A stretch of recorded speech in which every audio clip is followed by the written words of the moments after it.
Hello, everyone, and welcome to Magic in Media, the podcast brought to you by the Vibe Collective and me, Carly D, a reader here at the Vibe Collective.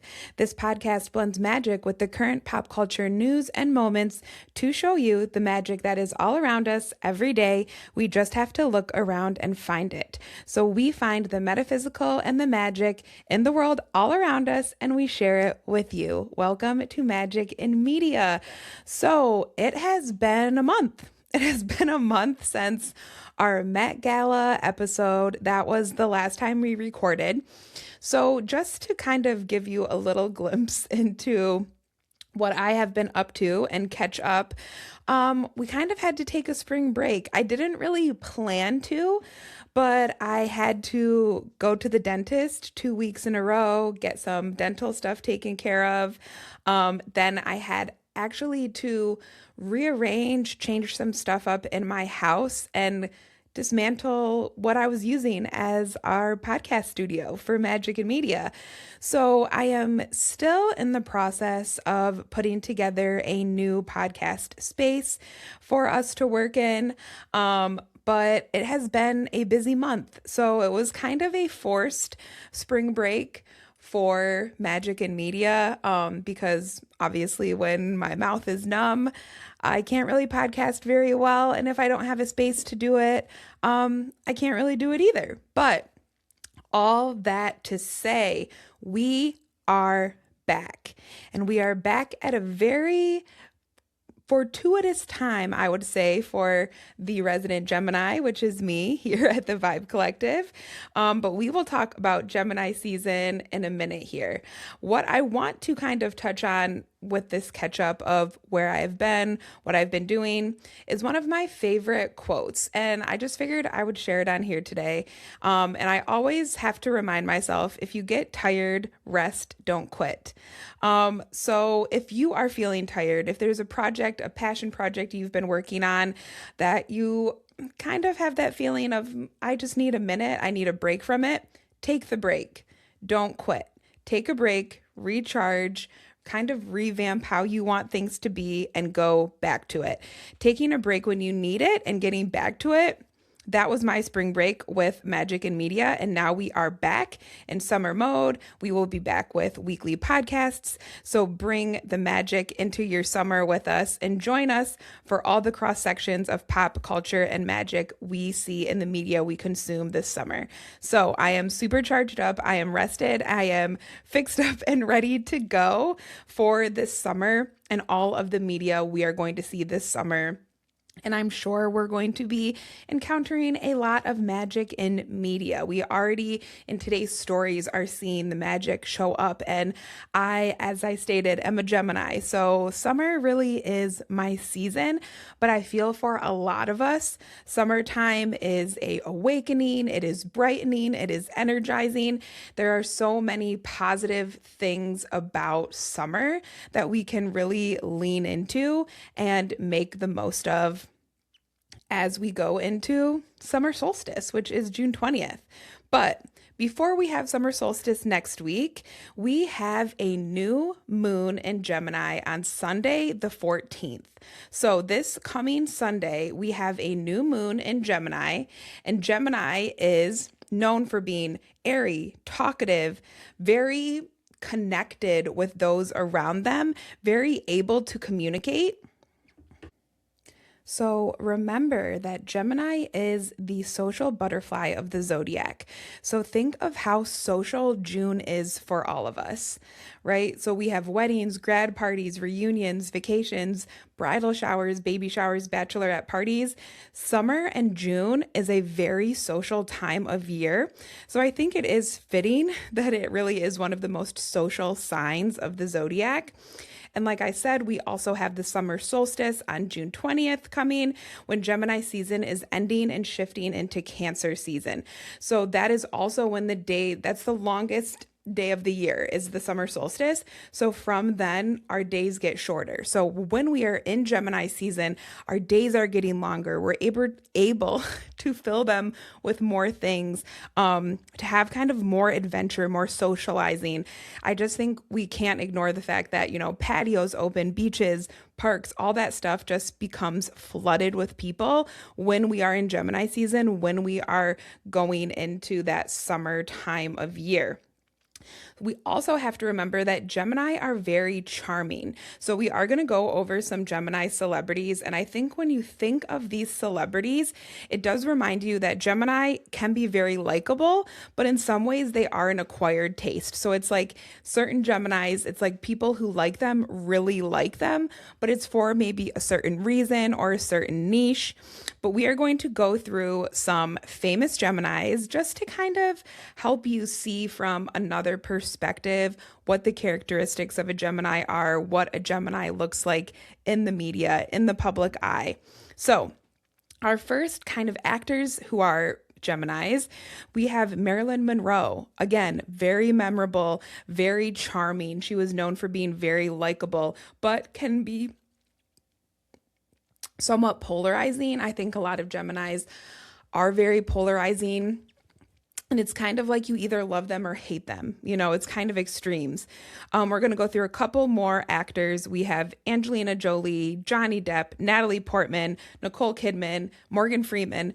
These are all, in my opinion, pretty likable actors, right? Like pretty well known, have like able to play different types of roles too. When I think of people like Nicole Kidman or Natalie Portman, even really Johnny Depp, like these are people who are chameleons, right? And we can remember that Gemini is mutable. They're the changeable of the air signs. So they are able to kind of chameleon, change, see things from a different perspective. That's, I think, one of the best traits of Gemini is that they see all sides of things. So Gemini isn't really two-faced. It's really more of being able to see all sides of things, being able to kind of go back and forth with different ways of looking at things. We have a couple musicians as well that fall under Gemini, and that would be Prince, Kanye West, Paul McCartney, Tupac Shakur, Lionel Richie. Just those first four, Prince, Kanye, Paul, and Tupac, really iconic status when it comes to music. And again, Gemini is communication, right? So think of the lyrics, think of the way these artists write songs. They are very lyrically rich in the way they're communicating, in the way they're spreading what they want to say. But a lot of these figures are also very polarizing, or they have very extremes of high highs and low lows when you're looking at someone like Tupac. So keep that in mind with Gemini, the duality that they hold, right? The difference between good and bad, highs and lows are very defined, I feel, in Gemini's lives. So, like we said, there is duality to them. Those high highs in their lives, we can see them on a public stage when you think of certain celebrity Geminis, but lots of them produce beautiful music and beautiful lyrics. Even Stevie Nicks, one of my all-time favorites, she's a Gemini as well. And they're just so good at communicating. Musicians who are Gemini, their feelings, and people are able to really relate to a lot of their songs. So think communication, think how we talk. How do we want to communicate in our life? What do we want communication to look like? That would be a good thing to reflect on in Gemini season. The way you're communicating, the way you're talking to people, how do you want that to look? How do you want that to be perceived? Pay attention to your communication. Another reminder, Gemini rules the arms and the lungs. Every zodiac sign, like we've talked about, rules a part of the body, and Gemini rules those dual parts, right? Where there are two. So 2 arms, 2 lungs. Again, we're seeing the duality there, and we are an air sign in Gemini, and we use our lungs, the air in our lungs, to talk, to communicate. So there is a lot of focus on these areas during Gemini season, or even just those Gemini traits that we see in our body with communication and the duality. So really think about that as we wrap up Gemini season this next week. what's happening with my communication? Where can I tap into that a little bit more and just improve a little bit, or even just reflect on where we're at? Other things I would say you can do to connect to your body during Gemini season would be maybe some new arm workouts, right? Using your arms or incorporating something new to exercise your arms, and breathing exercises for your lungs. Again, that two lungs, the air, the duality of that, lots of connection for Gemini season. So maybe incorporate some more meditation or breathing exercises to use your lungs in this next week that we have of Gemini season. So we're not out of Gemini season yet. I know we had to get some Gemini season news happening in magic and media.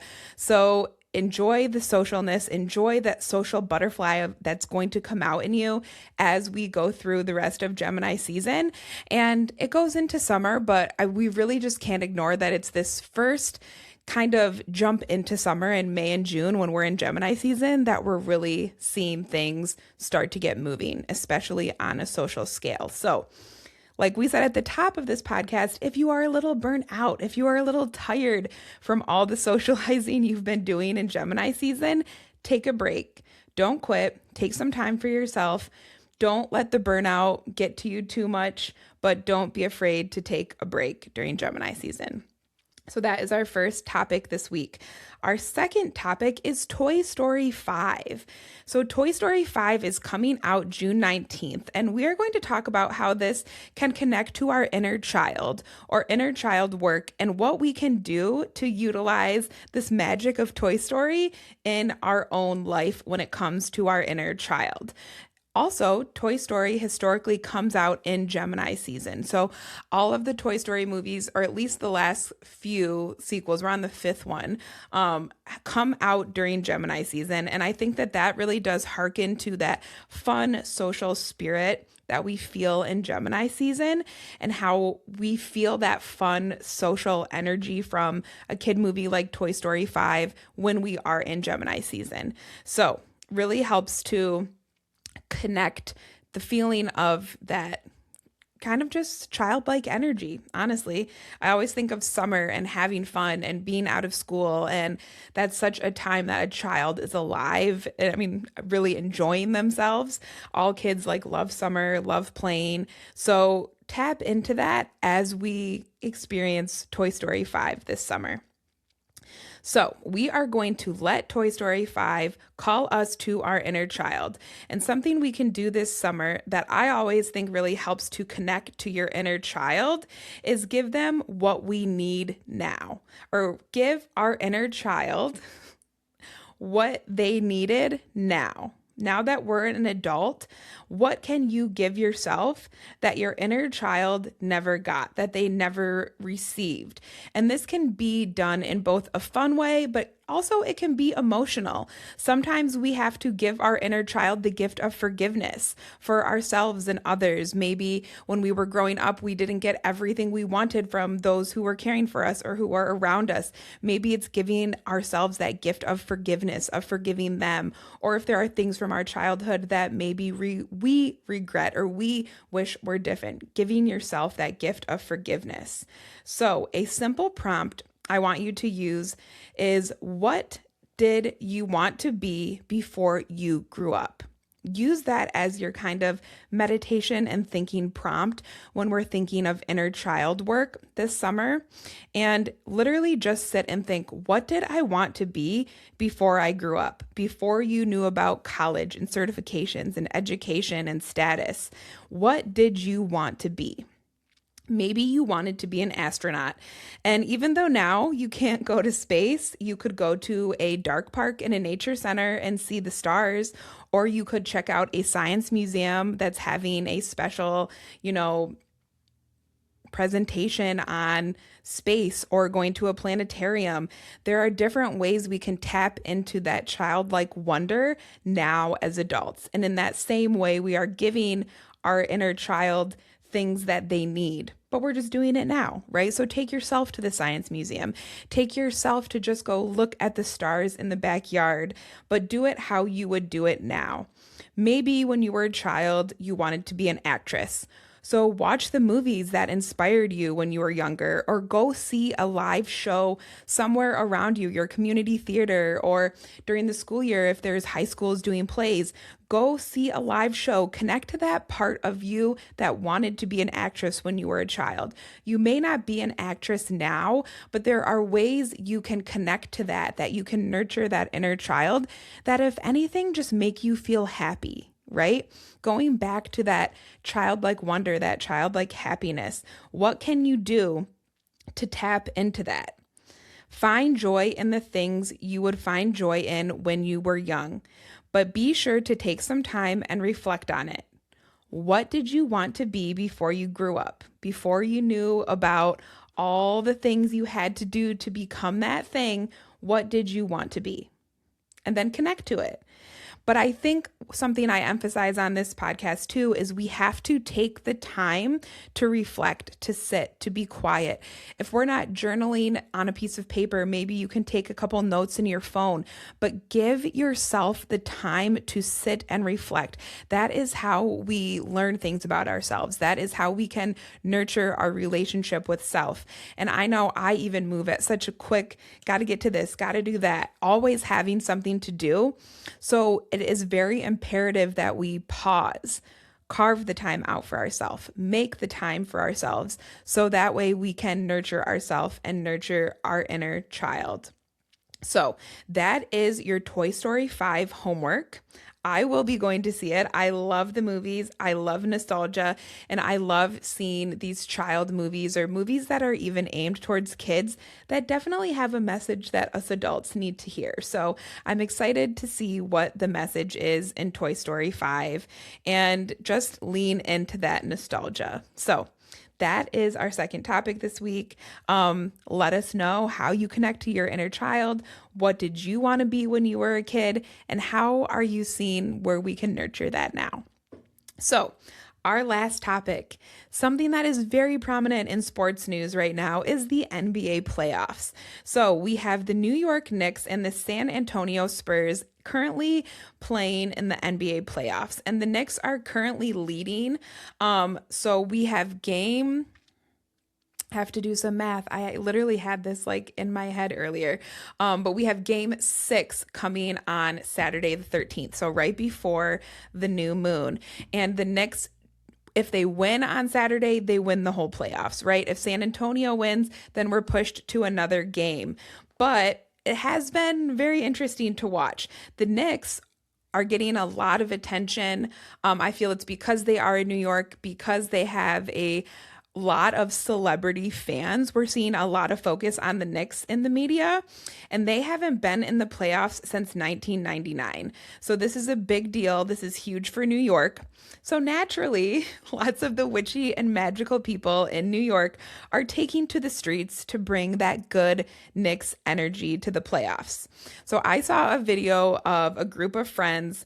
There's 4 of them, I believe she said, and each of them were taking a corner of MSG, or Madison Square Garden in New York City, where the basketball games are played, where the Knicks play, and they were saging MSG and burning Palo Santo. So if you're not familiar with burnables and cleansing tools, you burn sage to cleanse energy, to remove negative energy, or even just cleanse stagnant energy we don't want to keep there, so we can make room for the new. And then they also burned Palo Santo, and Palo Santo is burned to bring in abundance and blessings. It has more of a rich kind of incense smell when you burn it. So they were out in the streets, not even in MSG, right? Like on the sidewalks, saging and burning Palo Santo to bring good energy to the Knicks. And I, of course, just love stuff like that. We do see a lot of superstitions in sports and with sports fans. So I'm not surprised that we are seeing lots of this with the NBA playoffs currently happening and the Knicks. But you also hear of people putting Knicks favorites, players like Jalen Brunson, sorry, I have to say that right, Jalen Brunson, in altars on their home. So if you have families that have altars or have abundance altars, people are putting pictures of Jalen up there just to give him good energy to carry the Knicks to victory. So I think that, again, altars are always really helpful, but it's just so interesting to see people using it for their sports teams. As far as superstitions and talismans, we are also seeing fans carrying certain things like, let me get some water, purses, certain clothes. So Jordan Woods, who is engaged to Knicks Karl Anthony Towns, she has been carrying an orange purse, and it has been her lucky purse during these playoffs. She did not have it at the game on Monday due to security, and the Knicks lost. So there's even superstition around Jordan Wood's purse or certain clothes. Celebrity Ben Stiller was quoted that he burned his clothes from that losing Knicks game we just talked about to get rid of the energy. And he said, we'll never see those clothes again. So those are just a few ways we're seeing magic. We're seeing superstition. We're seeing energy shown in the NBA playoffs with the Knicks there. So I am rooting for the Knicks for a lot of reasons. I have family in New York. They're the underdog. I'm going for the Knicks. I absolutely loved the Stevie Nicks shirt that Taylor Swift wore to the game on Wednesday. I'm a huge Stevie Nicks fan, so again, very fitting that she have a Stevie Nicks shirt. And I even think that is some magic in media, you know?